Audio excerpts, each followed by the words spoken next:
The Tales of Beedle the Bard by J.K. Rowling. The Wizard and the Hopping Pot. There was once a kindly old wizard who used his magic generously and wisely for the benefit of his neighbors. Rather than reveal the true source of his power, he pretended that his potions, charms, and antidotes sprang ready-made from the little cauldron he called his lucky cooking pot. For miles around, people came to him with their troubles, and the wizard was pleased to give his pot a stir and put things right. This well-beloved wizard lived to a goodly age, then died, leaving all his chattels to his only son. This son was of a very different disposition to his gentle father. Those who could not work magic were, to the son's mind, worthless, and he had often quarreled with his father's habit of dispensing magical aid to their neighbors. Upon the father's death, the son found hidden inside the old cooking pot a small package bearing his name. He opened it, hoping for gold, but found instead a soft, thick slipper, much too small to wear, and with no pair. A fragment of parchment within the slipper bore the words, "In the fond hope, my son, that you will never need it." The son cursed his father's age-softened mind, then threw the slipper back into the cauldron, resolving to use it henceforth as a rubbish pail. That very night a peasant woman knocked on the front door. "My granddaughter is afflicted by a crop of warts, sir," she told him. "Your father used to mix a special poultice in the old cooking pot." "Begone!" cried the son. "What care I for your brat's warts?" And he slammed the door in the old woman's face. At once there came a loud clanging and banging from the kitchen. The wizard lit his wand and opened the door, and there, to his amazement, he saw his father's old cooking pot. It had sprang a single foot of brass, and was hopping on the spot in the middle of the floor, making a fearful noise upon the flagstones. The wizard approached it in wonder, but fell back hurriedly when he saw that the whole of the pot's surface was covered in warts. "Disgusting object!" he cried, and he tried firstly to varnish the pot, then to clean it by magic, and finally to force it out of the house.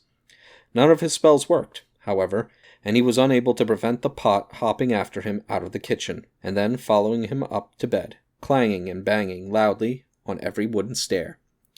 The wizard could not sleep all night for the banging of the warty old pot by his bedside, and next morning the pot insisted upon hopping after him to the breakfast table. Clang, clang, clang went the brass-footed pot, and the wizard had not even started his porridge when there came a knock on the door. An old man stood on the doorstep. "'Tis my donkey, sir," he explained. "Lost she is, or stolen, and without her I cannot take my wares to market, and my family will go hungry tonight." "And I am hungry now," roared the wizard, and he slammed the door upon the old man. Clang, clang, clang went the cooking pot's single brass foot upon the floor. But now its clamor was mixed with the brays of a donkey, and human groans of hunger, echoing from the depths of the pot. "Be still, be silent!" shrieked the wizard, but not all his magical powers could quiet the warty pot, which hopped at his heels all day, braying and groaning and clanging no matter where he went or what he did. That evening there came a third knock upon the door, and there on the threshold stood a young woman sobbing as though her heart would break. "My baby is grievously ill," she said. "Won't you please help us? Your father bade me come if troubled." But the wizard slammed the door on her. And now the tormenting pot filled to the brim with salt water, and slopped tears all over the floor as it hopped and brayed and groaned and sprouted more warts. Though no more villagers came to seek help at the wizard's cottage for the rest of the week, the pot kept him informed of their many ills. Within a few days it was not only braying and groaning and slopping and hopping and sprouting warts, it was also choking and retching, crying like a baby, whining like a dog, and spewing out bad cheese and sour milk, and a plague of hungry slugs. The wizard could not sleep, or eat, with the pot beside him, but the pot refused to leave, and he could not silence it, or force it to be still. At last the wizard could bear it no more.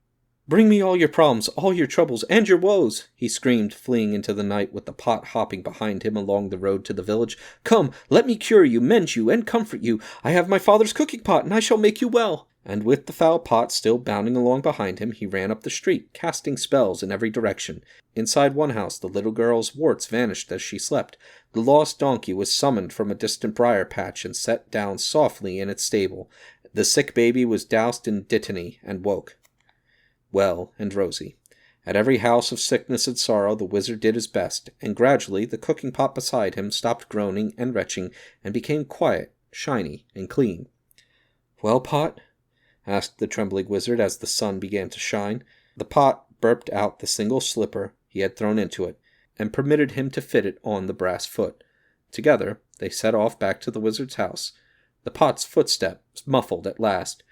But from that day forward the wizard helped the villagers, like his father before him, lest the pot cast off its slipper and begin to hop once more.